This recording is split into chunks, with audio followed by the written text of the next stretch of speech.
Yes, ma'am. I'm sorry for the inconvenience. Hope it's clear now. Please go ahead. Okay, so like as I was telling, it would be great if all of you tend to unmute yourself and speak out whenever and wherever necessary, so that it feels like the session is lively. Since it's an online session, and it'll not feel like I'm sitting and speaking in front of the monitor. Rather, I'm interacting with people. So that would help out. So I request you to all the participants to actually unmute yourself and speak whenever necessary. Yeah. So with that note, I think we could start with today's session. So let us start with the story. Yeah, I would like all of you to, go along with the narration. I'll narrate the story, and I would request you all to go along with the narration. So there was this one particular girl named Priya. Okay, so Priya is working in a marketing firm, and Priya is also a homemaker. So we'll look into how a normal daily life of Priya looks like. Yes. So Priya wakes up in the morning. Since she's already married and she has children, she's a homemaker. She wakes up, she prepares food for her family. She goes, she wakes her children up, and she makes them ready for school. She prepares breakfast and lunch for them. She packs the food for them, and then she sends them to school. After that, it's her husband's time. Her husband gets up, he gets ready, he comes for breakfast, he eats his breakfast. She packs his lunch, and then he gets off to work as well. After that, Priya gets ready for her work.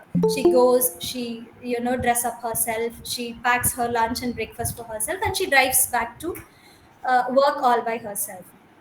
So, there, after going to work, since she's working in a corporate, we all know how a normal life in corporate would look like. So, she has a lot of client meetings to attend, a lot of deadlines, meetings with managers and employees, and this is how a normal life of Priya looks like. So, she has work from 9:30 till 8. She gets back home around 8 or 8:30 every day, and once she comes back home again, her routine begins. She'll have to prepare food for her family for the dinner.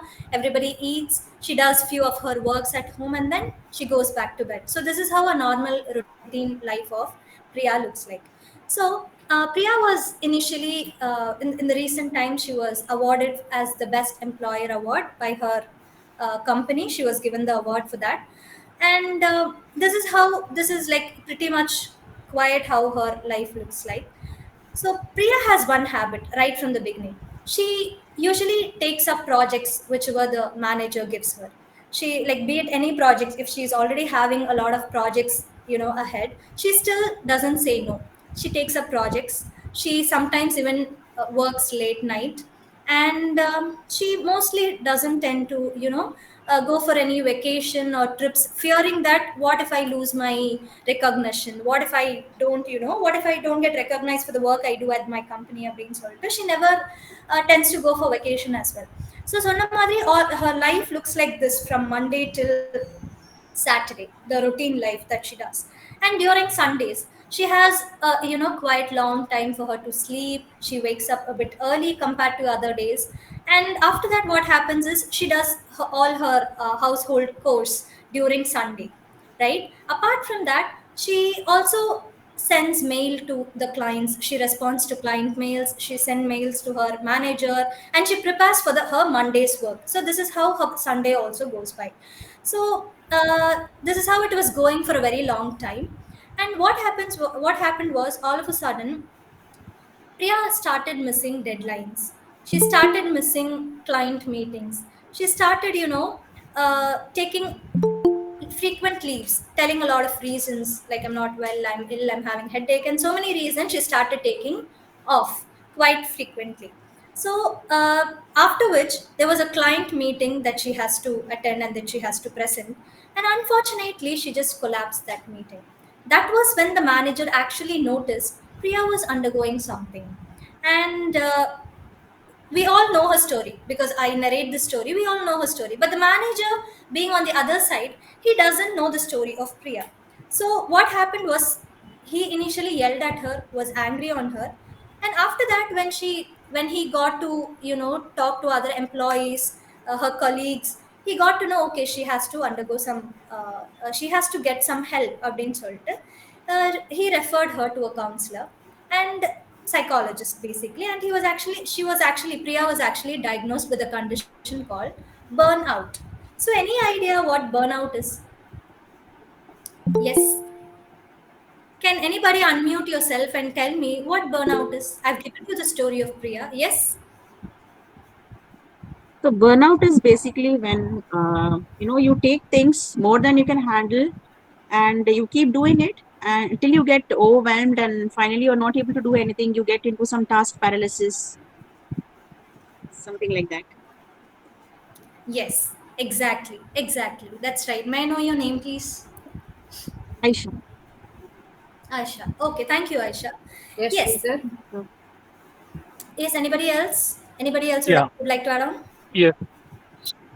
Yes. So burnout is usually it is something like what which is like work related, where the person's regular like coping ability when he's not able to manage, particularly when someone is not able to like deliver what they want to deliver. So that will affect their physical, mental, and emotional well-being. So basically, when it's the water, when someone's current way of work and mechanisms fail because of the work load, it results in burnout. Exactly.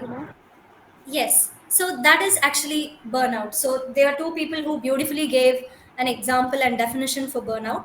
So to make it very simple, burnout is where you are completely exhausted physically and mentally. So as someone said, where you couldn't, you know, get up and go to your next work. Simple on a task curriculum. It might sound very simple, but you might not be even able to do that task because your mental and physical energy would be completely drained out. So that is basically called as a burnout. So I'd like all of you to have the story with you. We'll be discussing the story in our session. Yeah. So yes. So with that story, we start with our session for today. So, importance of mental health in workplace. So, this is our topic for today. So, before we get into the topic, we should know what mental health is, right? So, can anybody tell me what is mental health? What, according to you, is mental health?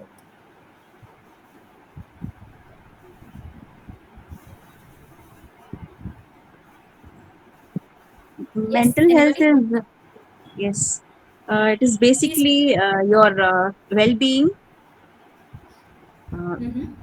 where you know your boundaries, and you set your boundaries accordingly. Okay, good. May I know your name, please? Since I'm there with the slide, I am not knowing who's speaking. So, Yeah, Aisha. okay, Aisha, again, thank you. So, anybody else? Anybody would like to add on what mental health is? It is taking care of us, showing Mm-hmm. self care and self love towards us. Okay, good. Yes, Vidya Yes. ma'am. Yes, ma'am. It is. I think it's a state of our mental well-being.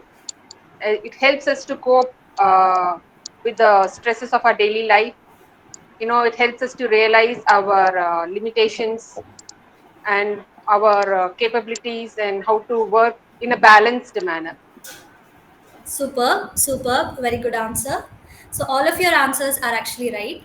So, now let's look into what WHO tells about mental health. Actually, most of you gave the answer by yourself. So, this is the definition given by World Health Organization for mental health. So, what they say actually is mental health determines how a person handles stress, makes decision, and cope with daily life challenges. So, in this, yes, I think the mistake she.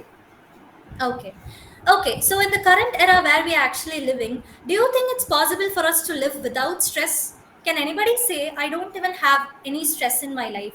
ஸ்ட்ரெஸ்னாலே எனக்கு என்னன்னு தெரியாது நான் ரொம்ப சந்தோஷமா வாழ்ந்துட்டு இருக்கேன். Can anybody say that? No. No, No, no. obviously. So we face stress every day. We face stressors every day actually. So mental health na it's not that stress illama வாழ்றது or living without any disorders or mental illness is not actually mental health. Mental health is, as somebody said, though you are facing stress, how do you manage that stress? How do you positively channelize your stress? How do you take decisions based on that? So there are two ways. Stress face pandrapo, you can face stress in positive and negative way. You can make decisions in positive and negative way, right? So a mentally healthy person tends to channelize the stress and make decisions in more positive and constructive way. So that is basically mental health according to WHO. So it's also about managing a balanced life. So setting boundaries, managing a balanced life, managing your emotions, unarchigal, unarvugal, that is the main concept itself. And being able to work productively and build positive relationships. So this is the definition of mental health given by World Health Organization. I hope it's clear. So we could just move on with the next slide. Yes. Yes, Okay. ma'am. Okay, so I have narrated a story. I have given the definition of mental health. So I would want you all to, just give your insights on the importance of mental health in workplace now. So can you come up with your own ideas of why is mental health actually important in workplace? Yes, any answer is encouraged. Anyone, please? Sorry, please come up again. Yes, because if your mental health is affected, your productivity is affected. And now every job, any job you are in, you are assessed only by your productivity, not by your past experience or your other skill sets. Good, yes, that's one point. Anybody else would like to add on? Yeah, I would like to add. We Please talked go. about burnout before. So basically, to prevent burnout and to prevent, like, to reduce the turnover rates and all of that, it's very important to take care of mental health. Exactly. Anything else? You guys are actually giving the answers that I've put in the slides. So please go ahead. Yes, there's no right or wrong answers. Ma'am, it is actually very important because, as the other participants had mentioned, like it increases productivity and it gives us proper clarity about we should not get distracted or completely blocked, like where we stand in life, and it does, and it should not. It is very important in the workplace because it with unknowingly it will also start falling affecting our personal life also, Exactly. be it our physical health, our relationships, like our real clarity about our own life. Good. So you're telling that it is interrelated. The our we being in our corporate in our office. So anger stress, if it starts affecting us, obviously it will start showing up in our personal life as well. Right. Good. Definitely. Yes. So here are a few points why mental health is actually important at workplace. Yeah. So boost productivity and performance. So as somebody said, yes, only when you are mentally healthy, only when you are mentally, in a well-being, in a state of well-being, you would be able to contribute more to your work. Your performance would increase, right? And as somebody again said, it reduces absenteeism and turnover rates.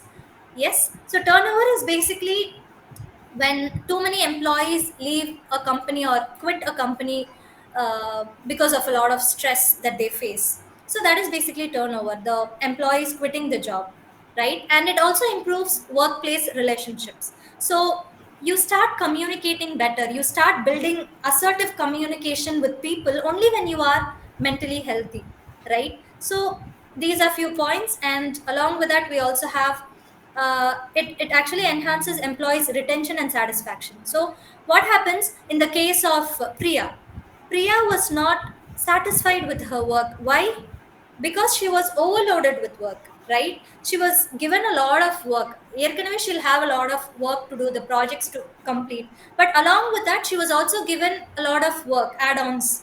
And she wasn't satisfied with her work basically. So she started living a routine machine life.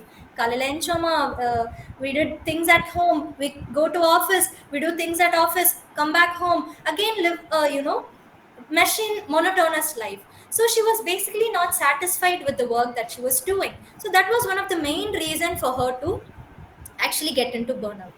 Yes. So mental health enhances people's retention. It makes the employees stay in that particular job for a long period of time, and it gives job satisfaction, right? It also creates a positive work culture. So in an organization where they are provided with mental health services, where they are having employee assisted programs, where they have counselors, you actually have a work culture or workplace where people tend to be empathetic. They are given, they are taught, or they are inbuilt, they are built with skills of empathy and emotional intelligence. So you have a kind of positive work culture where each one is not judged, each one is not mocked. So it creates a positive work culture by within, and it encourages innovation and creativity. So when will you be basically, able to think out of box and work uh, with a likingness? Only when you are mentally at peace, only when you are mentally having a state of well-being, you would be able to contribute more to your work. And obviously mental health is important for these aspects. There are various other aspects apart from this as well. So these are few aspects that I thought would actually be very much essential. Yeah, anything else you would like to add on with this? இதுவும் ரொம்ப important, like workplace la mental health இதனால important அப்படின்னு do you think something? Would anybody want to add on something, or we'll move? Yes, so I think we could move with that. Okay, so we saw what mental health is, we saw how important mental health is in workplace. So then the next question is, how do you improve mental health in workplace? What are the ways you can think of to improve mental health at workplace? First is, I think, to work on the body, because the mind is inside the body and trauma is stored in the body. Stress is stored in the body and it manifests as illness later on. So I think you first have to work on your body, whether As that is through Zumba dance or gymming or yoga or just a run in the park, anything, but something. Good. Thank you. That's one such way. Next. Ma'am, like we can create a supportive workplace or environment where the employees can feel, respected, and the space where they can open up about their mental well-being without having any second thoughts or any confusions. Yes.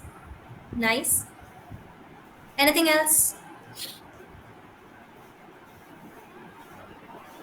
Okay. So, Yes, some kind of yeah. wellness services. Like normally people think only of going to salon as or spa as the wellness. Well, if you can afford it, yes, nothing like it. But other wellness activities like maybe an art therapy session once a week, group session, or mandala drawing, or any other sessions where a mindfulness tea drinking session, Good, which good. are So, not expensive, which are not very expensive, and which can bring us relaxation in a short span of half an hour. nice. So you're basically telling to nurture the self, right? Nurturing self. Yes, because if we don't, who will? Yes, good. So with that, yeah. So most of you, actually, few of you said few points, and all of that are taken into account. So the first thing is talk about mental health openly, as somebody already said. Conducting mental health awareness sessions, or you can conduct sessions to promote mental well-being within the organizations regularly. Or if not within the organization, you could individually go to any mental health professionals. You could take up sessions that actually promote mental well-being within yourself. So that is about it. And encouraging open conversations. So communication is actually the key to solve most of the problems, most of the conflicts could be resolved with communication, and conflicts could be avoided by proper communication as well. So proper communication, there is most of the time miscommunication is what actually leads to problem. So having a proper communication between management and staff, be it through proper mail or through circulars, so that is something which again enhances or promotes well-being among employees. and access to mental health care. So employee assisted programs, so organizations, if they have inbuilt in-house counselors or in-house psychologists who can actually conduct sessions, give therapies for the employees, that is actually way more it actually enhances the productivity of the employees. So the organization should make sure that everyone gets help and everyone is given access to mental health, and they are at least once in a week or weekly twice or thrice they are sent to mental health professionals for a normal therapy session or a screening session, so that they have somebody to speak up, open out, and share whatever they feel. In the case of Priya, if Priya could have gone to any mental health professional, if she would have taken any assistance from various mental health professionals, her chances of burnout would have reduced actually, because she would have somebody to open out and speak about whatever she's undergoing or facing. So that is one thing. And prioritizing work life balance, this is something very, very, very essential, but most of us actually fail to do this. So, in the current era that we are living, balancing our personal and professional life, is highly, when we see people, when we ask them, no, I'll have to complete this, I have this deadline, I have this mail to send, they are always full packed and jam packed with that. But prioritizing work life balance is very, very essential. One should actually know to set boundaries, so that, okay, this is my working hours, this is where I should work, and should healthily be able to spend time with the family and allocate quality time for themselves. What do I mean by quality time for yourself? How many of you actually have the habit of pursuing your hobby even now? How many of you, like most of us, would have the hobby of writing books? Few would have the hobby of reading books, writing, cooking, baking, dancing, singing. So, how many of you even now, do at least one of your hobby every day? How many of you? How many of us really do that? Yes. Can you all tell me yes or no, Solana? You can unmute yourself and say yes or no. How many of us do that? Yes. Not on a We daily do, basis. but not consistently. We'll What are miss some certain days. things you do? Okay. Okay. It's good to hear at least, a few people saying yes, few people Yeah, yes. saying once in a while. Govati ma'am and Vidya ma'am said they are not consistent on the hobbies, but I would like to know what are those hobbies which you generally try out of interest. I would like to know. Yeah, reading, ma'am. Reading books, I do. In the morning, I do some meditation, this thing. Nice. And in the nighttime, I used to write journal, for sure. Good. Some days I miss it. That is what. Consistency is not there. Vidya ma'am? Okay. Thank you all for sharing. Yes, anybody else like wanting to share? Vidya ma'am? Since I'm like not. You were saying something. Yeah. Yes, ma'am. Like I like to stitch. I like embroidery. So once in a while I do that. Not on a daily basis though. Whenever I get the chance, I'm doing it. And other than that, I like to read books and listen to different musics. Not just I don't just listen to one particular type of music. I just randomly I just go and I just go with the vibe of that music and all. So I really like to do most of the time. But yeah, according to the time availability, I do that. Other than that, reading books and writing something as a journaling, I do it, but I don't have a maintain a notebook. What I do is like I use it mostly to vent out my that daily activities, so that I can just sleep with my mind off and have a fresh start the next day. Nice. Thank you. Yes. So that was actually nice to hear. It was actually good journaling and stuff that actually works well. It actually helps us, it is a self-reflective activity kind of thing where you get to know yourself a lot, your strengths, your weakness, your values. It's actually a very good thing. So prioritizing work-life balance basically talks about that only. It's not like most of us have this mindset that work is everything. வேலை பார்க்கணும், முடிக்கணும், I should do this, I should get recognition, I should get reward. But most of the time we tend to, stay back when it comes to our personal life. So, but actually it doesn't work like that. So there is this particular psychologist called Abraham Maslow. So Abraham Maslow actually gave the hierarchy of needs, so where he tells that when a person's what actually motivates a person to achieve self actualization. So since if you are all are from the background of psychology, I hope you would have an idea on this. If not, I'm here to explain you. So what he says is, when a person basic needs are fulfilled, the person's psychological needs are fulfilled, that is when a person will actually achieve the self fulfillment, or the person will achieve the self actualization. So when you take a look into the social and esteem needs, so these are the various needs that every individual has. So Maslow என்ன சொல்றாரு அப்படின்னா, இந்த needs எல்லாம் satisfy ஆனாதான் the person will be able to achieve the self actualization. Yes. So when you take a look into the social and esteem needs, so the social needs includes family, friends, community, relationships, and when the esteem needs, it's actually your self-worth, self-confidence, respect, excellence, your accomplishments. So when you don't spend time for yourself, when you don't spend time with people, or when you don't spend time with family, your psychological needs are unmet. So what Maslow says is that when a person's need are the person's needs are not met, the persons will not be able to achieve the actualization in a full worth. In the sense, if a person is like, for example, Priya was actually not able to spend time with the family. She wasn't able to spend time for herself, but she did receive an award or recognition in her office, in her company. But do you think that particular recognition stayed long for her? No, there was some kind of, what Maslow says is, anna madri, if you reach the self actualization without your needs being fulfilled in between, the person will obviously have a kind of emptiness within. The person will have a kind of sense of frustration, sense of tension built within. So that is what Maslow says. If, for example, if you take Yes, excuse me.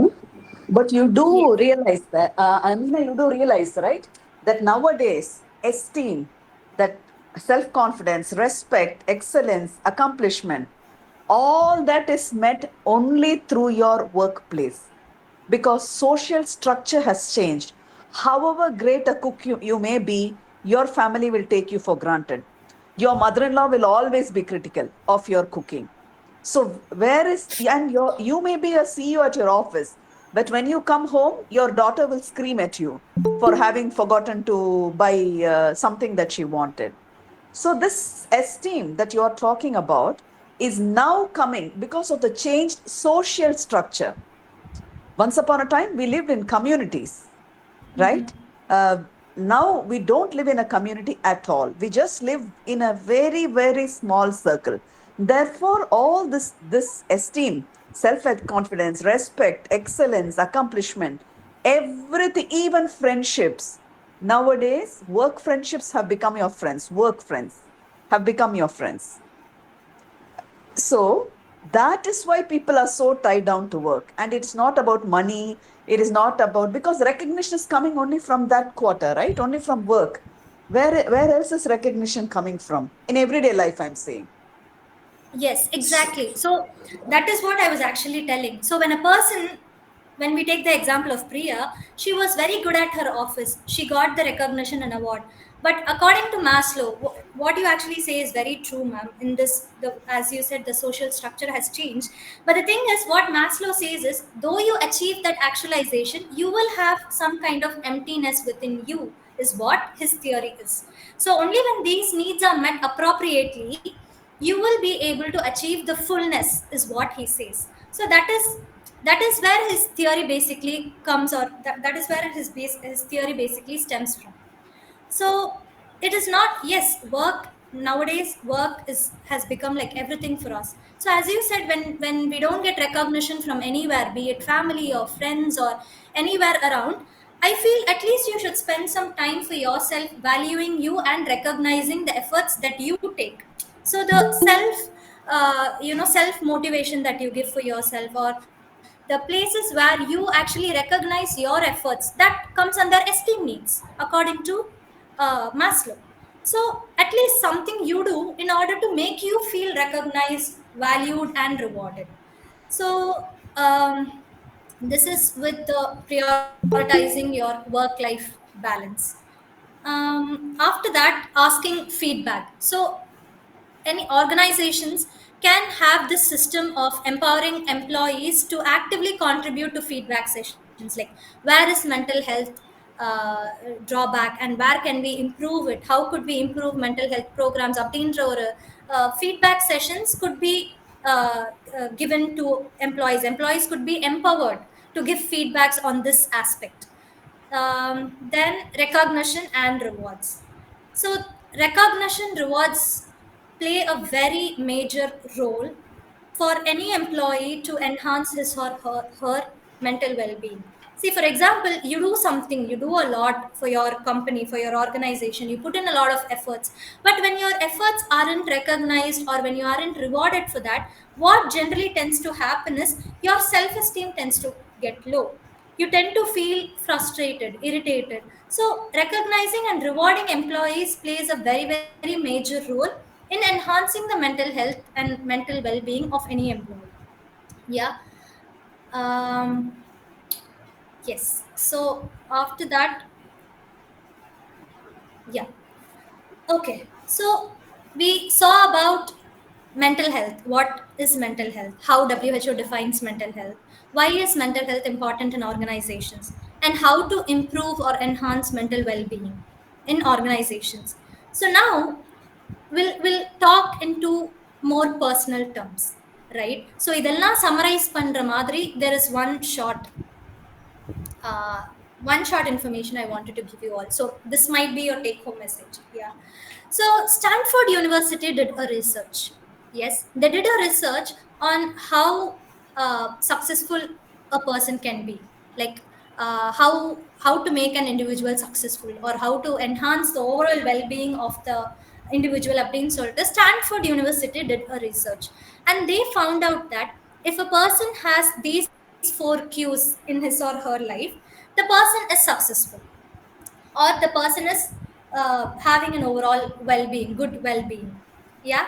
So what are those cues? PQ, EQ, IQ, and SQ. So physical quotient. PQ talks about the physical quotient. Physical quotient as in following a proper lifestyle, eating on time, sleeping on time, having a good exercise, following your hobby, like edacho or hobby. As we discussed earlier, some might be good at, some might have the hobby of reading, some might have the hobby of singing, dancing, some might have the hobby of cooking, baking. So what Stanford University says is, if a person's PQ should be good, physical quotient nalla irukkanuna, what should they do? They should follow a good lifestyle, healthy lifestyle. They should eat on time, sleep on time.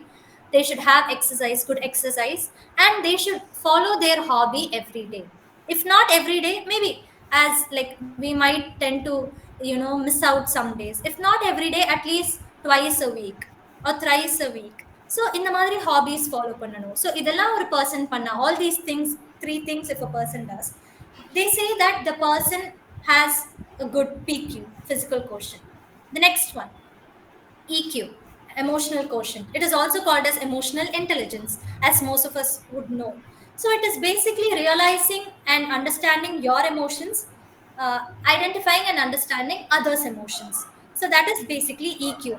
Emotions, unarchigal, how well you are able to recognize and understand your emotions, and how well you are able to do that with others as well, like how you speak with people, the way you speak with people, the words that you use with people. Without, most of us tend to speak out just like that without thinking, will the person be hurt or not? We tend to do that, maybe knowingly or unknowingly, we tend to do that. But what Daniel Goleman says is, Daniel Goleman is the one who framed this term called emotional intelligence. What he says is, a person's EQ should always be more than a person's IQ. IQ, we all know it is intellectual quotient, right? So Daniel Goleman says that a person's EQ should always be more than a person's IQ. So the way how you manage your emotions, the way how you, you know, put out the words that you speak, thinking whether it will hurt them or not, like being conscious about the way you speak and behave with people. That is basically EQ. The next one is IQ, intellectual quotient. Update yourself every day. ஒரு paragraph, ஒரு article, ஒரு something new every day படிச்சுக்கோங்க, கத்துக்கோங்க. That is what is IQ. Stanford University says that when you tend to update yourself every day, be it a news article, be it a book that you are reading, be it any scientific research, ஒரு நாள் ஏதாச்சும் everyday ஒன்னொன்னு ஒன்னொன்னு படிச்சுக்கிட்டே இருங்க. Update your knowledge. So that is basically IQ. Then comes the SQ, social quotient. It is very simple. It is basically charity. If you are earning 500 rupees, give 100 rupees or give 50 rupees. So it is not just, confined to monetary basis. It also comes with knowledge. If you gain something, go share your knowledge. So SQ is social quotient. It is how far you mingle with people and how far you share things that are yours. It can be monetary and quantity based, or it could be a quality based, like your knowledge that you gain. So these are the 4 Qs. What Stanford University says is, when a person is having good PQ, 25% the person is successful. When a person is having good EQ, other 50% the person is successful. Good IQ, 75% the person is successful. And good SQ, 100% the person is successful, and he has an overall well-being, or like physical, mental and social well-being the person has. Abdinradha, Stanford University did a research and then they come to this conclusion. So I hope it was clear. Any doubts with the cues?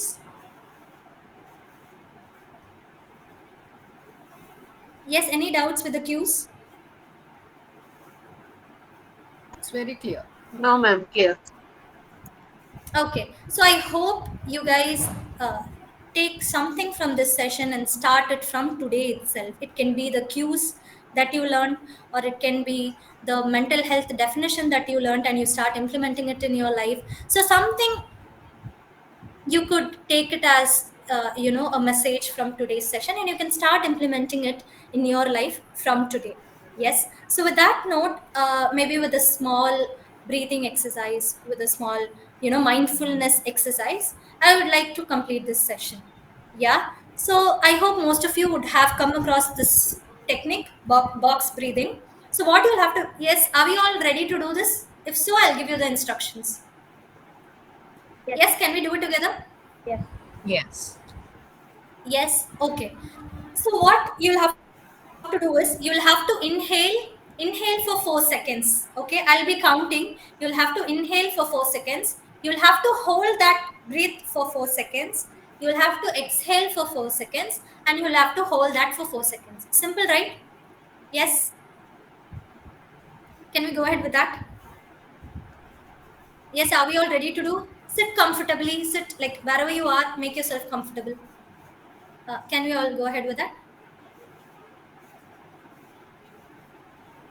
Yes, yes. Okay. So now you can all inhale. Please inhale. 1, 2, 3, 4. Hold your breath for 4 seconds. Breathe out now. 1, 2, 3, 4. Yes, once more quickly. Ready? Breathe in. 1, 2, 3, 4. Hold down. Breathe out. 1, 2, 3, 4. Yes. Okay. So we come to the question and answer session. So So before any that, questions? I would like to speak a little bit before we go to the question and answers. To add on to whatever Amina had presented, she almost covered everything that's supposed to be like conveyed on the topic of today being the World a Day of Safety and Health at Workplace. And here, what I wanted to like add on was As she was rightly narrating a story to us, the story of Priya, I think many of us will be able to relate to it, because I think that this piling up of work, piling up of work is something that many of us do when we are working in certain organizations. And moreover, I think that there is a certain amount of work overload for women, I feel, in terms of whatever she explained, waking up early, doing the household chores, then going for work, and then getting back. You'll have household chores as well as your piled up work, which you sit and work late night and go to bed late. So I think this is something which is very common that each one of us are maybe going through, even you and I are going through. And men at the same time, I'm not just generalizing by saying that only women have these kind of burdens. They can have their own kind of burden along with the work. It could be whatever it is. It could be a bank work, or they some purchase which they do for the household, or then nowadays I think men are also helping with the household work. It is changing, the culture is changing, rather than saying that always like putting the whole burden on the women. I think nowadays men are also accommodative when they feel that women are also putting efforts in terms of bringing finances home, in terms of work, and they also hold a recognition for themselves. So that way, even in child grooming, they are helping. So that's one thing. But what is very important in workplaces, I feel that a certain amount of could we please go to the first slide and just have a display of the topic? This is like flickering, Amina. Yeah. So mental health at workplace is very important.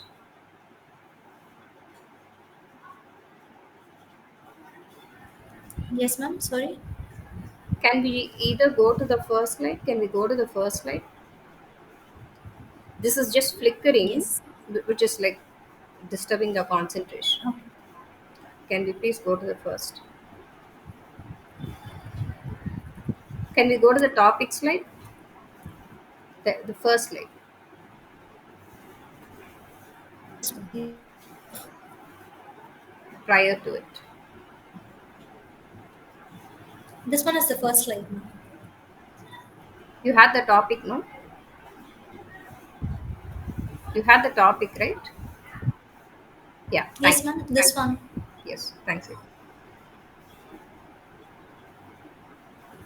A certain amount of stress is necessary. Stress in the sense, only when we feel that that kind of push at workplace, I think some of us really feel that we set those deadlines and we start working towards it. But if that is like too much to take, it obviously, like how some of you shared, it definitely interferes with our creativity and our innovation. When you are in a working in a free mind without stress, mild stress is okay. Moderate to severe stress will is going to like give us a burnout, as she rightly said. To work with stress is very very difficult for each one of us, because I think it definitely interferes with the kind of productivity we are going to give. It's similar to like how you're putting pressure on students, and like that performance anxiety or whatever they can go through because of the stress we are putting on them, that could in turn affect their performance. Similarly for us, a comfortable workplace is very very important. And though there are a lot of workplaces which are like say I've worked at a lot of places where they inculcate new learnings to us. They're providing those channels for us to better ourselves as well as to interact with people. They take us for vacations, especially for the employees, and like they give us some get together times. So there are such institutions as well.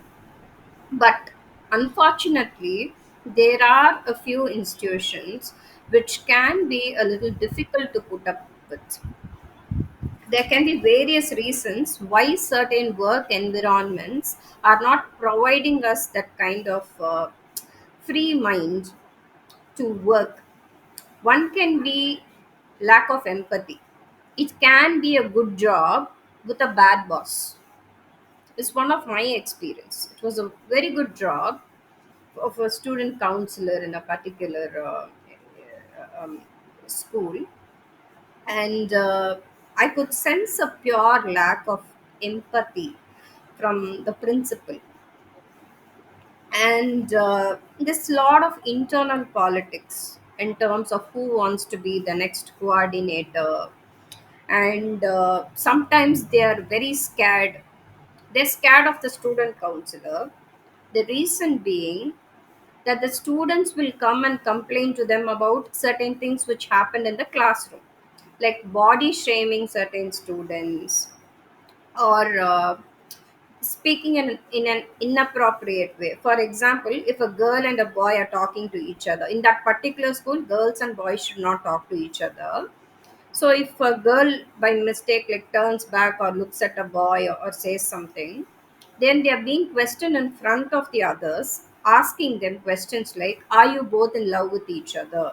Then why did you see her? Why did you see this boy? If a girl, for example, if she is wearing some new earring or some eyeliner or something, if she wears that and she's coming to class, then questioning her, using such statements like, என்ன பசங்களை மயக்கிறதுக்காக நீ ஸ்கூலுக்கு வரியா? No, such kind of statements.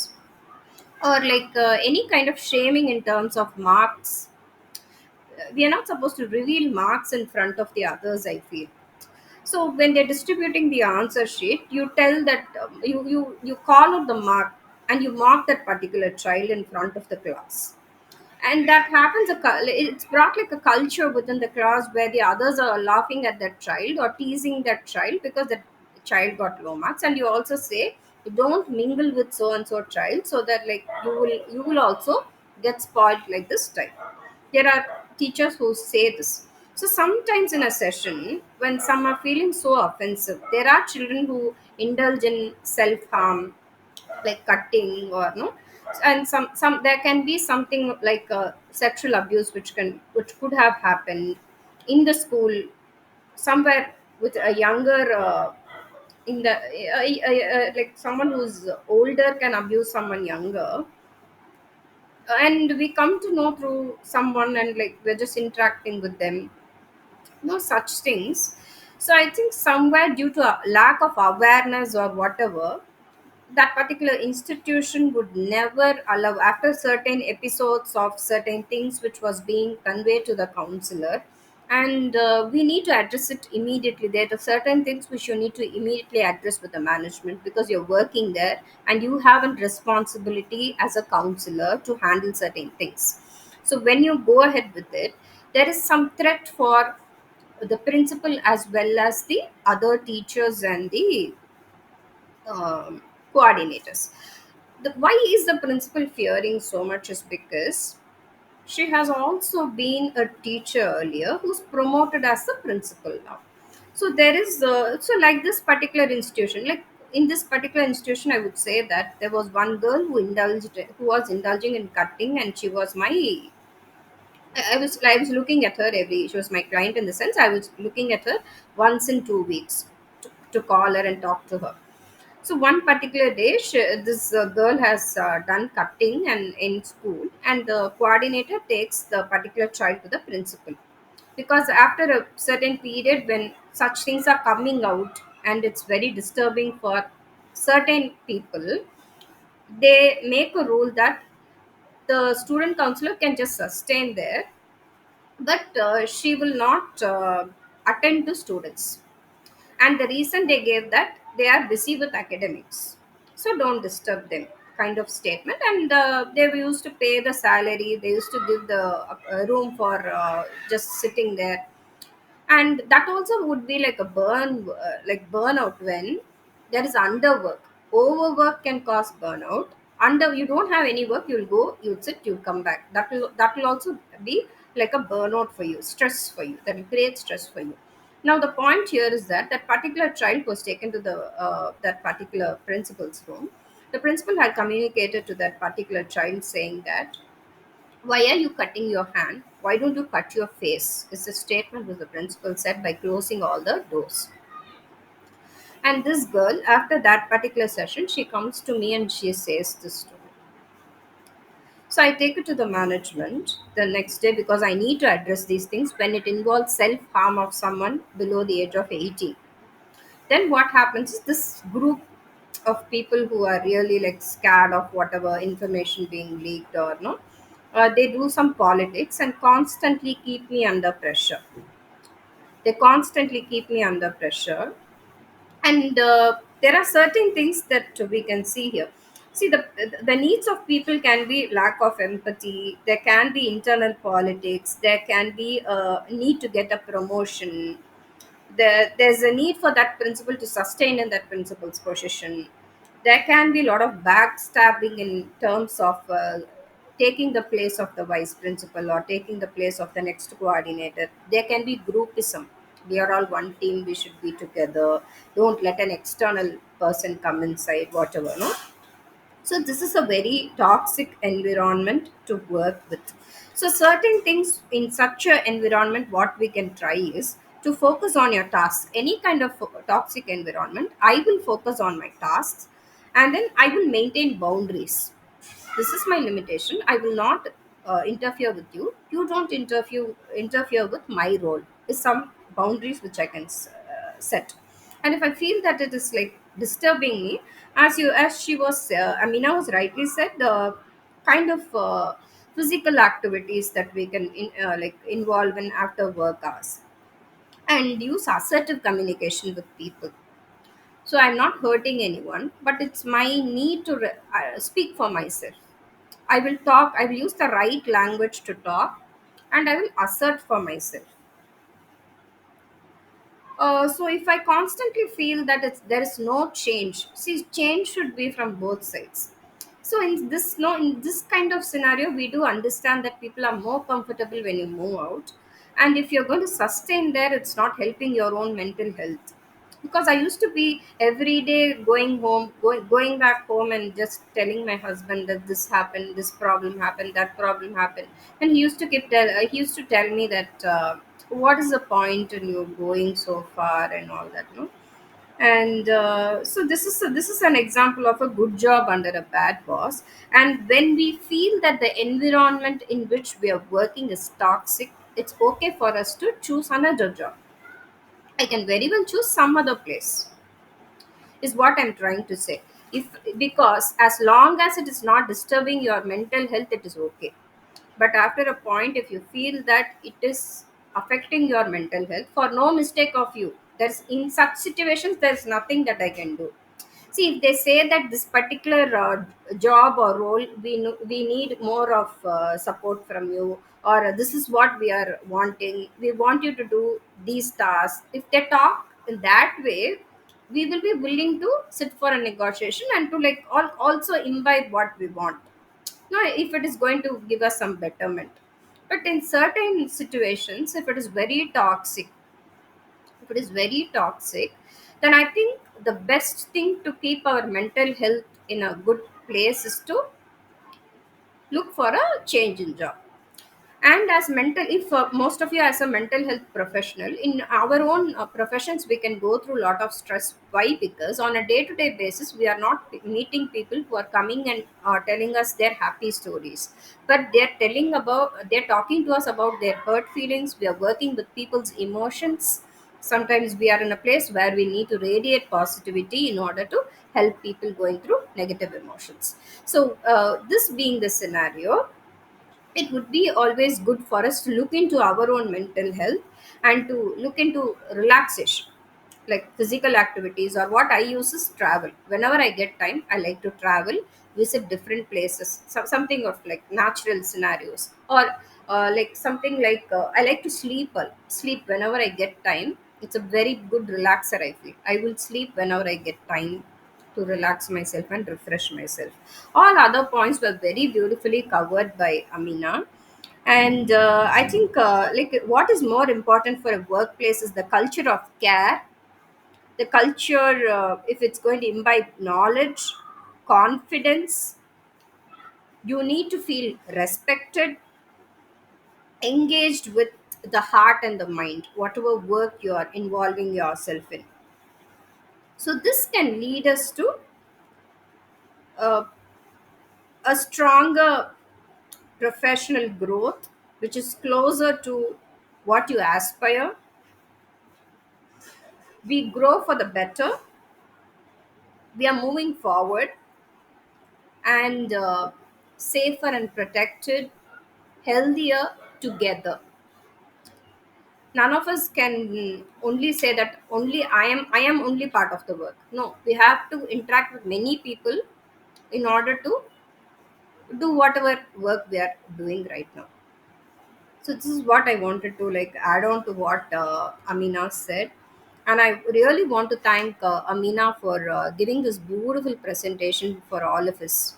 There was a lot for us to take, and it was like really she made it interactive, and it was never boring. She interacted so well, and we also were in a position to give her answers because the questions were very simple and at ease. So thank you, Amina. So I give the floor to people who want to ask either Amina or myself any questions you want. You can go ahead.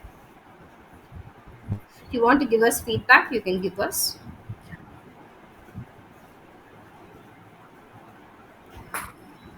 We would like to hear a few words.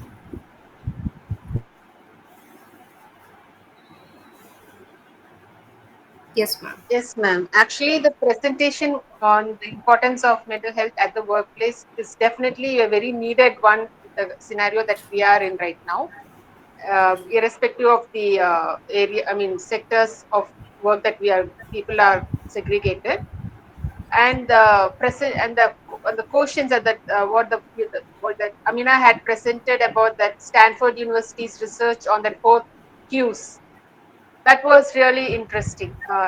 For me, it's a completely new information which I received, and in that I just wanted to confirm if, like, out of the four cues, like, though each question has its own place, I feel like the emotional quotient is the one that really relates all the other questions, because when your emotional quotient is low, it will definitely have an impact on our physical quotient, our intelligence quotient, and also our social quotient.